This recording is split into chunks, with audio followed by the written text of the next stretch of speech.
Shalom, selamat pagi Ibu Bapak Saudara, jemaat yang dikasihi Tuhan Yesus Kristus. Mari kita memulai ibadah hari ini, Sabtu 12 Maret 2022. Mari kita berdoa. Damai sejahtera dari Allah Bapa dan dari anaknya Tuhan Yesus Kristus memelihara hati dan pikiran saudara. Amin. Firman Tuhan renungan kita hari ini tertulis dalam kitab Injil Markus pasal 10 ayat 26 sampai 27. Mereka makin gempar dan berkata seorang kepada yang lain, "Jika demikian, siapakah yang dapat diselamatkan?" Yesus memandang mereka dan berkata, "Bagi manusia hal itu tidak mungkin, tetapi bukan demikian bagi Allah, sebab segala sesuatu adalah mungkin bagi Allah." Benar bahwa ketika Yesus berkhotbah dan mengajar, selalu menyita perhatian banyak orang.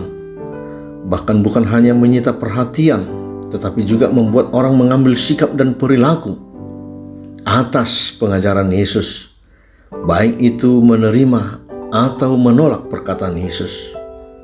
Demikian kita melihat dalam nas renungan hari ini. Kita melihat percakapan tentang bagaimana kita mendapatkan hidup yang kekal. Yesus memberi jawab atas pertanyaan seseorang, bagaimanakah dia mendapatkan hidup yang kekal? Semua perintah hukum Taurat telah ia laksanakan bahkan sejak masa mudanya. Di sini Yesus merespon, mengoreksi dan membongkar pemahaman orang tersebut. Kata Yesus, "Hanya satu lagi kekuranganmu, pergilah, jualah apa yang kau miliki dan berikanlah itu kepada orang-orang miskin. Maka engkau akan beroleh harta di sorga. Kemudian datanglah kemari dan ikutlah aku." Jawaban Yesus ini mengoreksi pemahaman dan sikap orang tersebut dan orang-orang yang ada di sana tentang esensi dan makna hidup beribadah, hidup beragama, dan beriman. Orang yang bertanya mendengar jawaban Yesus kecewa dan malu serta meninggalkan Yesus karena banyak hartanya. Yesus bahkan semakin dalam mengatakan, lebih mudah seekor unta melewati lubang jarum daripada seorang kaya masuk ke dalam kerajaan Allah. Ibu bapak saudara, bagaimana kita memahami hal ini? Kita boleh melihat, membaca dalam kitab Efesus 2 ayat 8. "Sebab karena kasih karunia kamu diselamatkan oleh iman, itu bukan hasil usahamu, tetapi pemberian Allah. Itu bukan hasil pekerjaan. Jangan ada orang yang memegahkan diri." Kita diselamatkan bukan karena usaha kita, melainkan karena kasih karunia, yaitu yang telah dikaruniakan kepada kita di dalam Kristus. Tuhan Yesus adalah satu-satunya jalan keselamatan, tidak ada yang lain. Sebab keselamatan tidak ada di dalam siapapun juga selain di dalam Dia. Sebab di bawah kolong langit ini tidak ada nama lain yang diberikan kepada manusia yang olehnya kita dapat diselamatkan. Kisah Para Rasul 4 ayat 12. Jadi, untuk memperoleh kehidupan kekal, syarat utamanya adalah percaya kepada Yesus dan mengikut Dia. Di sini kita dapat melihat bagaimana ketika orang yang tadi bertanya kepada Yesus, dia hidup di dalam Taurat Tuhan bahkan sejak masa mudanya. Tapi ketika disebut untuk menjual hartanya dan memberi kepada orang miskin, ia kecewa atas jawaban Yesus dan bahkan meninggalkan Yesus.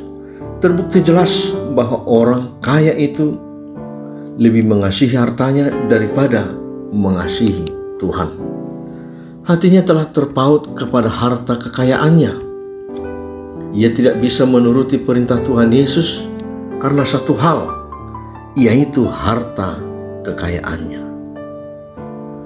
Matius 6 ayat 21 mengatakan, "Sungguh benar, di mana hartamu berada, di situ juga hatimu berada. Harta, kekayaan, dan bahkan apapun yang kita miliki di dunia ini ternyata bisa menjadi penghalang bagi kita, bagi seseorang untuk mengasihi Tuhan. Ingatlah, semakin hati kita berpaut kepada harta, kepada keinginan-keinginan dunia ini, kerajaan surga semakin jauh dari kita. Yesus dalam kitab Injil Lukas mengatakan, berjaga-jagalah dan waspadalah terhadap segala ketamakan. Sebab walaupun seseorang berlimpah-limpah hartanya, hidupnya tidaklah tergantung daripada kekayaannya itu. Sungguh, hidup orang percaya, keselamatan dan hidup kekal, damai sejahtera dan kebahagiaan adalah anugerah Allah di dalam Yesus Kristus Tuhan kita. Kiranya kita boleh menerima anugerah Tuhan itu, anugerah keselamatan itu di dalam hidup hati yang bergantung hanya kepada anugerah Tuhan saja, bukan kepada dunia ini. Amin. Mari kita berdoa. Allah Bapa dalam Yesus, terima kasih.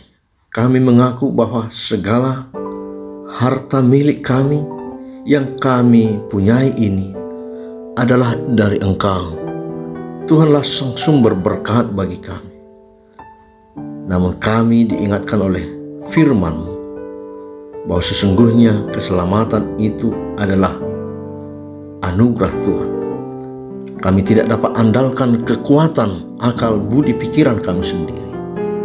Karenanya Tuhan, jagailah hati dan jiwa kami untuk selalu bergantung kepada anugerah Tuhan saja, bukan kepada kekuatan harta dunia ini.